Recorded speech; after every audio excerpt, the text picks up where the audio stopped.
자, 네 번째 이슈도 또 화날 수 있는 이슈예요. 경찰, 기자 다 폭행하고도 조롱하는 민노총 얘기입니다. 이 문정권 하에서 민노총은요, 경찰, 검찰, 국정원 어떤 권력기관도 뛰어넘는 무소불위의 권력단체입니다.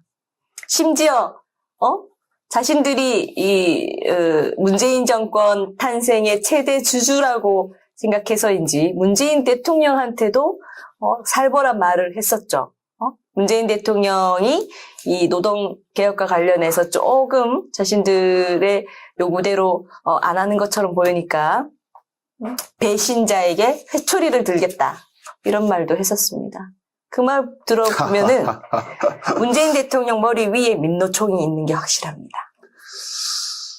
네, 어떤 일이 있었냐면은 지난 3일에 민노총이 국회 청사를 무단 침입하려고 했어요. 일반 거리나 민간인 건물이 아니라 국회 청사를 무단 침입하려고 했고 경찰들이 막았겠죠. 그런데 경찰과 기자도 폭행을 했습니다.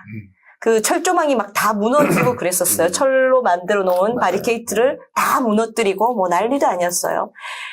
그랬는데 적반하장으로 당시 시위대에게 자제를 요구하는 방송을 했던 경찰을 명예훼손으로 고소하겠다고 난리를 치고 있고 또 그때 현행범으로 체포돼서 경찰의 조사를 받고 나오면서 이 민노총 임원들끼리 경찰서 앞에 단체로 모여가지고 웃으면서 화이팅을 외치면서 경찰을 조롱하면서 단체 사진을 찍고 그 사진 있지 않나요? 한번 네, 보여주시죠. 있어요. 찍고 SNS 자기들끼리 올리면서 잘했다, 이겼다, 화이팅 하고 난리도 아닙니다. 응? 이러고 있어요. 이게 어디 좋은데 관광 와가지고 숙박시설 앞에서 서로 좋아서 웃고 화이팅하는 그런 단체 사진이죠. 예? 어디 경찰과 기자를 폭행해서 현행범으로 체포돼서 조사받고 나온 사람들의 행태입니까? 상식적으로. 정말 무소불위의 불법 단체 맞죠? 자, 아나무인, 무소불위, 불법, 법 위에 있는, 헌법보다 위에 있는 단체 같아요. 근데 지금 하다 보니까 아까 강연진 변호사가 민주국가, 자유민주주의국가 얘기했는데 가만 생각해 보세요. 우리나라에서 민주라는 이름이 들어가는 단체들이 자유민주 체제를 가장 많이 파괴하고 있습니다. 민주노총, 민주당, 민주사회를 위한 변호사 모임, 민주당. 이 세 개 단체가 민주라는 이름을 달고서 민주주의를 가장 그러네요. 많이 파괴하고 있어요. 네. 민주주의의 핵심이 뭡니까? 법치잖아요. 네? 법치를 가장 우습게 알고 법치주의를 가장 무너뜨리고 있는 이 세 개 단체가 민주라는 이름을 버젓이 달고 지세상 만난 양 지금 활약하고 있는데요. 이분들 어떻게 해야 될까요? 네, 우리 경찰, 검찰 조직도 사실은 좀 각성을 해야 됩니다. 물론 네. 이제 경찰은 행정안전부 소속이고, 검찰은 법무부 소속이고, 행정안전부, 법무부가 다 대통령을 수반으로 하는 행정각부죠. 그러다 보니까 공무원의 위계질서를 따진다면 대통령이 최고의 공무원이고 그 밑에 이제 부하 직원처럼 되어 있는 건 맞습니다만, 그래도 경찰 조직, 검찰 조직은 나라의 근간을 지키는 핵심 조직이거든요. 경찰이 없고 검찰이 없다고 생각해 보십시오. 범죄가 창궐할 거 아닙니까? 누구도 국민을 지켜주지 못하고 수사도 안 하고 처벌도 못하고 무법천지가 되는 겁니다. 그렇다면 결국 나라를 지키고 국민을 위해 봉사하는 것이 경찰, 검찰과 같은 공권력의 기본입니다. 물론 대통령이라는 지위에서 있는 사람은 눈치를 안 볼 수는 없지만 그래도 저는 경찰, 공무원, 군인 이런 조직은 그 조직의 수장이 좀 강단 있는 사람이 돼서 정권이 바뀌고 대통령이 바뀌더라도 그 한 명의 대통령의 지시에 완전히 납작 엎드려서 충직한 개처럼 굴 것이 아니라 때로는 대통령님, 이건 아닙니다. 이거는 우리 경찰 조직이 용납할 수 없는 겁니다. 이거는 국민의 지팡이, 민중의 지팡이인 우리 경찰로서도 받아들일 수 없는 것입니다. 이렇게 좀 항의할 수도 있고 한 거 아닌가요?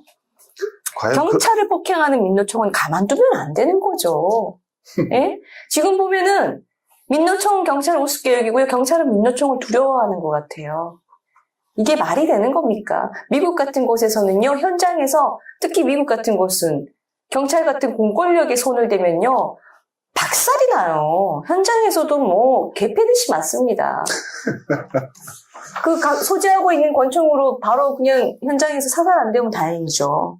왜 그런가요? 미국이 독재국가라서, 공산국가라서, 미국은 철저한 자유민주 국가예요. 인권국가고. 자유와 인권을 지키기 위해 강력한 공권력을 두는 겁니다. 여기에 대해서 이윤호 동국대 경찰행정학과 교수도 이런 얘기를 했어요. 해외에서는 개인 건물 침입조차 세게 처벌하는데 공공기관을 점거한 것은 말도 안 되는 일이다. 또 이훈 조선대 경찰행정학과 교수는 집회 시위의 자유를 보장하는 것과 불법 집회 시위의 자유를 보장하는 것이 불법 집회를 용인하는 것은 절대 아니다. 처벌을 강화해야 한다. 라고 말을 했습니다. 이게 민노총이 이런 행태를 보이고 이런 말도 안 되는 행태를 보이는 게 경험에서 나오는 거죠. 이렇게 해봐도 처벌을 안 받거든요. 세게 처벌받지 않거든요. 경찰을 때려도 감옥 가지 않거든요. 기자를 때려도 오히려 잘했다 소리 듣거든요. 공공건물 침입해서 점거하고 집기를 부수어도 큰 처벌을 받지 않아왔거든요. 그 경험이 쌓이고 쌓여서 지금 이런 안하무인을 행동을 하고 있는데요. 사실 이건 우리 지난 보수 정권에서도 어느 정도 잘못은 있다고 생각해요. 법을 어기는, 법치주의의 근간을 흔드는 이런 행동, 공권력을 무시한, 공권력이라는 게요. 어떻게 보면 대한민국을 공권력이 무너지기 시작하면 일반 국민들이 민노총, 노조원한테 맞아도 지금 같은 행태면 경찰이 보호해주지 않을 거예요. 이런 것들에 자꾸 못된 버릇이 쌓이고 와서 여기까지 흘러온 것 같은데 지금이라도 우리 경찰 공무원 여러분들 고생 많이 하십니다. 물론 경찰청장부터 수뇌부들이야 정권의 눈치를 보겠죠. 근데 중요한 거 하나. 우리나라 공무원들은 헌법에서 신분을 보장해 줍니다. 왜 그럴까요? 상관으로부터 합리적이지 못한 지시를 받았을 때는 법과 원칙에 맞춰서 자기 직분을 제대로 수행하라는 최소한의 안전장치를 해놓고 있습니다. 물론 뭐 쉽지 않은 일이겠지만 우리 일선에서 고생하시는 경찰관 여러분들이 조금 더 눈치 보지 않고 상관 눈치 보지 않고 정권 눈치 보지 않고 민노총의 이러한 행태들에 좀 적극적으로 윗선이 안 움직이니까 현장에 계신 여러분이 움직여 주셔야 되지 않겠습니까? 부탁드립니다. 하여간 참 어떤 조직이나 수장이 바로 서야 됩니다. 자기 목숨 하나 각오를 하고도 조직의 기본, 조직의 명예, 조직의 역할을 지켜내는 것이 수장의 역할 아닐까 싶습니다. 그나마 다행인 것이 이 현장에서 폭행하고도 또 조사받으라고 출석 요구를 해도 불응을 하고 있대요. 민노총의 일부 이 범죄 혐의자들이. 그래서 체포 영장 발부를 검토하고 있다 이런 기사도 오늘은 나던데 이것도 약합니다. 이런 기사가 뭐가 필요했어요? 바로 경찰을 폭행하고도 조사에 응하지 않으면은 바로 체포를 해야죠. 사실은 현장에서 체포해야 돼요. 아까 현행범 체포됐는데 더 많은 숫자들이 그때 체포됐어야 되는 거죠. 네. 자, 이렇게 우리를 화나게 하는 국가의 기본을 무너뜨리는 이런 행위들, 그것을 용인하는, 오히려 또, 조장하는, 문재인 대통령, 문재인 정부, 문제 많은데요. 조금은 이 화를 누그러뜨릴 수 있는 이슈도 있습니다.